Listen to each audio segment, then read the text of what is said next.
आपल्या चॅनलवरती सर्वांचं अगदी मनापासून स्वागत आहे। तर 10 मेला आहे अक्षय तृतीया। अक्षय तृतीयेचा जो दिवस आहे तो लक्ष्मी प्राप्तीसाठी अत्यंत महत्त्वाचा मानला जातो।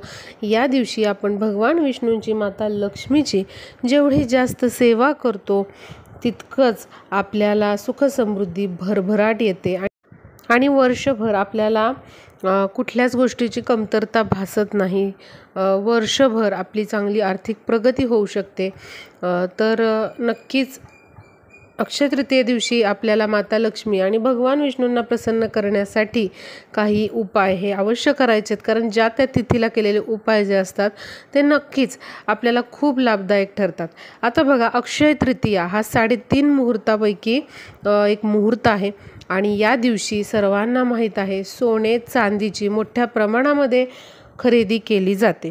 ज्यांची आर्थिक परिस्थिती चांगली आहे ते सोने चांदी या दिवशी खरेदी करतात, कारण असं मानलं जातं या शुभ मुहूर्तावरती जर आपण सोन्या चांदीची खरेदी केली तर आपल्याकडचं जे सोनं चांदी आहे ते अक्षय राहतं। या दिवशी घेतलेली जी वस्तू असते, समजा सोने घेतलेले आहेत, चांदी घेतलेले आहे, तर ते अक्षय राहते। कधीच तो साठा आपला संपुष्टात येत नाही किंवा आपली दिवसेंदिवस प्रगती होत जाते। त्या सोन्या चांदीमध्ये आपली दिवसेंदिवस भर पडत जाते असं समजलं जातं, असं मानलं जातं। आणि बघा, अशा शुभ मुहूर्तांवरती सोने चांदीची खरेदी आपण अवश्य केली पाहिजे। आणि शक्य असेल तर थोडंसं तरी सोनं किंवा मग चांदीची खरेदी अवश्य तुम्ही करा। पण अशा काही वस्तू असतात ज्या सोन्या चांदीपेक्षाही मौल्यवान असतात। त्या वस्तू माता लक्ष्मीला अत्यंत प्रिय असतात आणि ज्या घरामध्ये या वस्तू ज्या त्या तिथीवरती मुहूर्तावरती आणल्या जातात, नक्कीच त्या घरामध्ये आर्थिक प्रगती चांगली होते, वर्षभर त्यांची प्रगती होत जाते। तर बघा, अशा कुठल्या वस्तू आहेत ज्या आपल्याला अक्षय तृतीये दिवशी आणायच्यात किंवा तुम्ही आधीही आणून ठेवू शकता, पण अवश्य या तुम्ही आणण्याचा प्रयत्न करा। जरी तुम्ही सोने चांदी घेतलेले असेल तरी देखील याच्यातली तुम्हाला एक तरी वस्तू आणायची आहे। अत्यंत आपल्या घराच्या प्रगतीसाठी, सुख समृद्धीसाठी या वस्तू खूप खूप महत्त्वाच्या आहेत।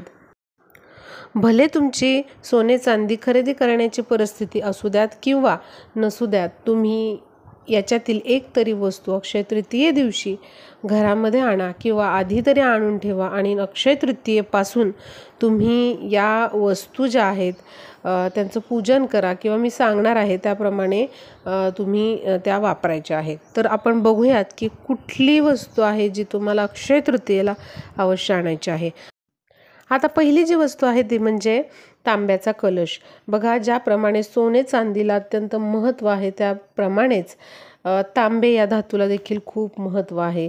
प्रत्येक पूजा साहित्यामध्ये तुम्हाला माहीत असेल तांब्याचा कलश वापरला जातो। तर तुम्ही या दिवशी काय करायचं आहे, अक्षय तृतीये दिवशी अवश्य एक तांब्याचा कलश आणायचा आहे आणि असा कलश आणून तुमच्या घरामध्ये तुम्ही समजा कलश स्थापना केलेली नसेल तर अवश्य तुम्ही या दिवशी कलश स्थापना ही करायची आहे तुमच्या देवघरामध्ये। अशा शुभ मुहूर्तावरती तांब्याची वस्तू घरामध्ये आणणं हे अत्यंत शुभ समजलं जातं। त्यामुळे अवश्य असा कलश तुम्हाला तांब्याचा घरामध्ये आणायचा आहे। समजा आता तुमच्याकडे कलश असेल तर तुम्ही याऐवजी जे तांब्या भांडं असतं किंवा चांदीचं असतं तांब्या भांडं, ते देखील खरेदी करून तुम्ही तुमच्या देवघरामध्ये त्यामध्ये पाणी भरून ते ठेवू शकता।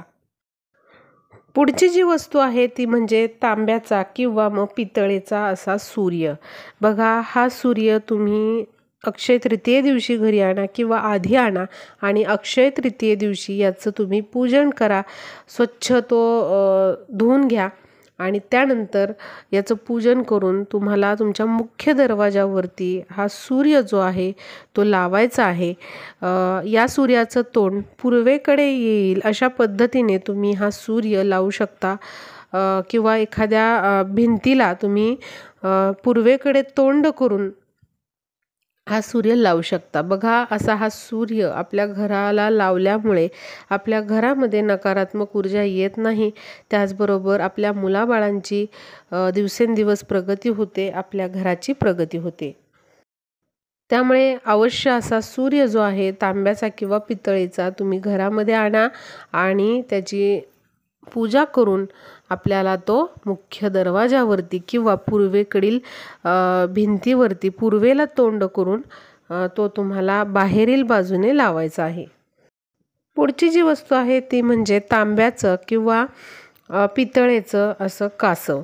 अवश्य तुम्ही घरामध्ये कासव या दिवशी घेऊन या.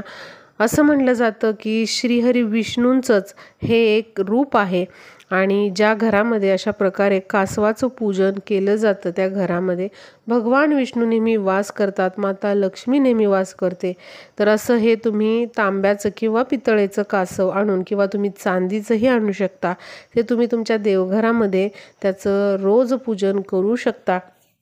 तर अवश्य तुम्ही ही वस्तू अक्षय तृतीये दिवशी घरी घेऊन या.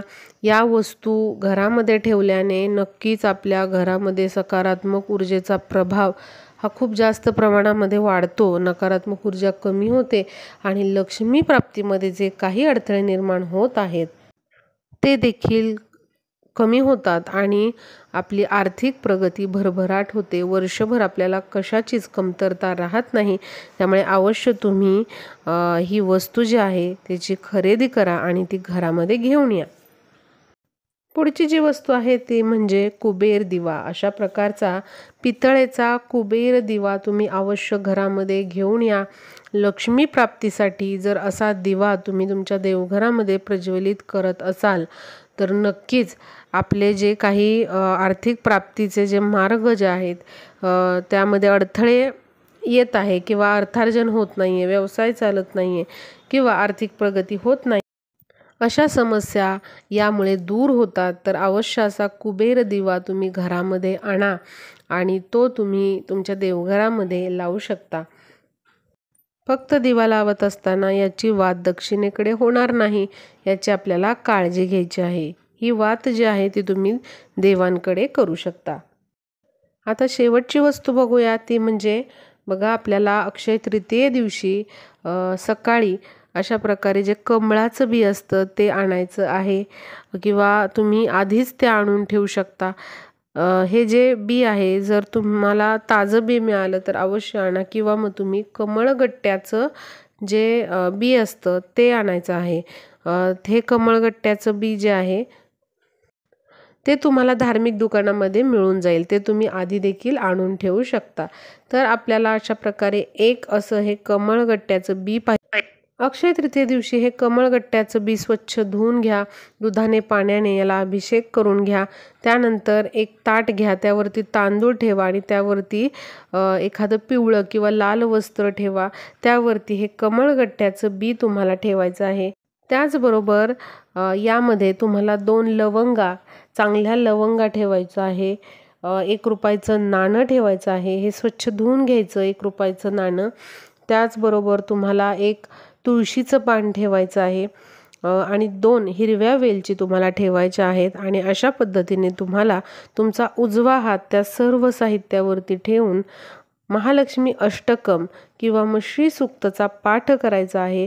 तुम्ही स्वतः पठण केलं तर खूप योग्य, पण जर तुम्हाला जमत नसेल तर तुम्ही यूट्यूबवर लावून ते ऐकू शकता. त्यानंतर तुम्हाला याची पोटली बांधायची आहे. माता लक्ष्मी समोर ती काही वेळ ठेवायची आहे आणि नंतर तुम्ही ही जी पोटली आहे तुमच्या तिजोरीत किंवा व्यवसायाच्या ठिकाणी ठेवू शकता. असं केल्याने तुमच्या घराकडे माता लक्ष्मी आकर्षित होईल आणि पैशाची आवक जी आहे ती वाढेल. व्यवसाय व्यवस्थित चालत नसेल तर व्यवसायाच्या ठिकाणी तुम्ही ही पोटली ठेवू शकता आणि नक्कीच यामुळे व्यवसायामध्ये देखील तुम्हाला चांगली प्रगती होईल. तर अवश्य हा उपाय देखील तुम्ही करा. आणि असं कमळगट्ट्याचं 1 बी तुम्हाला आणायचं आहे.